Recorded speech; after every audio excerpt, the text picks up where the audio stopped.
Okay, so let's talk about the year 2026. Artificial intelligence isn't some far-off concept anymore. It's right here, and it's supposedly the new engine of our entire economy. But what does that actually mean in the real world? Today, we are going to cut through all that hype to get to the truth of the AI-powered future that's already knocking on our door. So, get this. The Harvard Business Review says to forget about AI as just another helpful app on your phone. We are at a turning point, a moment where the whole global economy is shifting from being assisted by AI to being fundamentally built on AI. I mean, that's a huge claim, right? If that's true, it changes literally everything. And that really is the million-dollar question. When we say an AI-native economy, what are we actually talking about? What's it going to look like for our jobs, for our society, for the tech itself? Let's figure out what's real and what's still just marketing.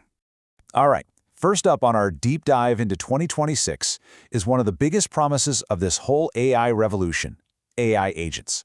And right away, we run smack into the central theme of this whole story, the beautiful, shiny promise versus the messy, complicated reality of what I like to call the plum.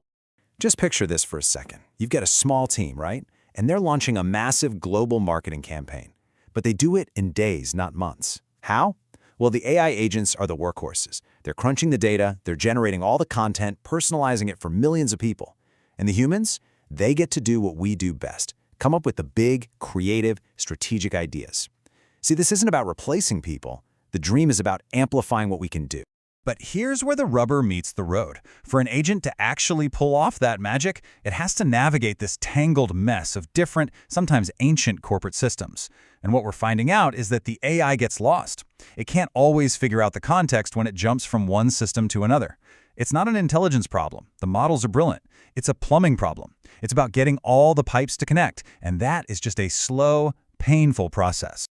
So it's really no shock that for most people, this whole agentic era, this age of autonomous AI assistance, has felt, well, kind of underwhelming. As this quote puts it, the first year has mostly disappointed. Especially on the consumer side, the hype just got way ahead of the actual infrastructure. But hold on, that's not the whole story. Not even close.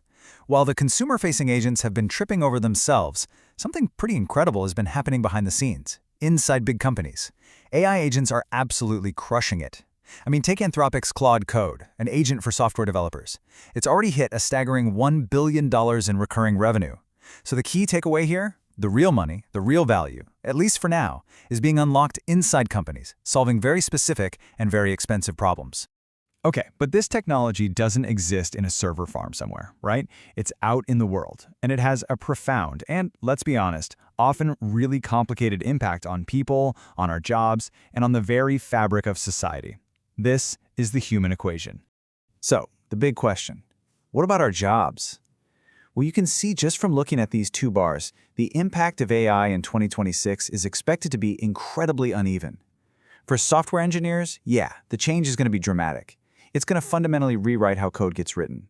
But for most other jobs, it's more a story of augmentation, not replacement. The AI is going to be a tool that helps us do our jobs better, not one that just takes them away. But with all this new power comes a really dark side. We're seeing a huge spike in serious, deeply disturbing ethical problems. Social media platforms are allowing more dehumanizing speech, misinformation is spreading like wildfire, and we're seeing the rise of truly awful new harms, from AI-driven sextortion to chatbots acting as suicide coaches for vulnerable kids. And just to be clear, this is not science fiction. This is happening right now. And in the face of these growing dangers, and the fact that platforms seem unable or unwilling to police themselves, governments are finally starting to step in.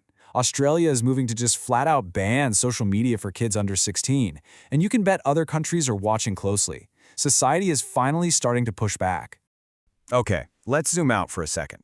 The future of AI isn't just being decided in labs or in government buildings. It's being shaped in the high-stakes world of global finance and politics. This is where the really big money, the consolidation of power, and the inevitable conflicts are happening. $200 billion. Just let that sink in for a minute. That's how much money investors poured into AI in just 1 year, mostly into infrastructure and a tiny handful of companies building these giant foundational models. Now just do the math. For that investment to pay off, it has to create multiple trillion-dollar companies in just a few years. It took Apple decades to get there. So you have to ask, Are we watching a revolution in real time, or are we in the middle of a massive speculative bubble? And all that cash is rapidly changing the game board. We're seeing this huge wave of blockbuster mergers and acquisitions. You know the story. Big tech is getting bigger, snapping up any potential competitors and consolidating their power. The very structure of the tech and media industries is being redrawn as we speak. All this consolidation is leading to a really fascinating geopolitical trend. It's called AI sovereignty. And the idea is pretty simple. Countries are waking up and deciding they no longer want their entire technological future to be dictated by the US or by China. They want control. And that is why we're seeing this explosion of investment in data centers in places like the UAE and South Korea. It's a whole new kind of arms race, and the prize is technological independence. And you know, this drive for independence is setting the stage for some major clashes. The US and the European Union have fundamentally different ideas about how tech should be regulated, and the prediction for 2026 is that this is going to boil over into a full-blown legal and political battle, creating a ton of uncertainty for any tech company trying to operate globally. So far, we've talked about code, money, politics. It's all been pretty abstract. But now it's time for a major reality check, a physical one, because AI has a very real and very big physical world problem. And you can boil it all down to one thing, an energy crisis. And look, this isn't some niche environmental issue anymore. This quote from the CEO of TeamViewer says it all. AI's insane appetite for power is becoming a core business problem. The sheer cost and complexity of just powering these models is forcing what he calls a fundamental reckoning in every single industry. $64 billion. That's the value of data center projects that have already been blocked or delayed. And the reason is simple. Local communities are fighting back. They're pushing back against these massive energy and water demands, especially when they see big tech companies getting these sweetheart deals while their own utility bills are going through the roof. And when you look at the numbers, you can see why they're pushing back.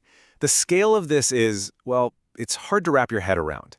In a single year, AI is predicted to create as much pollution as the entire city of New York. Its data centers will use as much water as every single person on the planet drinks from water bottles.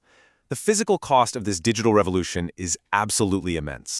So when you put it all together, this is the story of 2026. It's a year defined by tension. You've got the immense promise of these amazing new tools battling against very real, very significant friction. Physical, financial, and ethical friction. Which leaves us with one final and probably the most critical question of all. As these systems get more and more capable, who's really in the driver's seat? Is it the people building and directing the AI? Or are we building something that will pretty soon be steering us? That, right there, is the question that's going to define our future.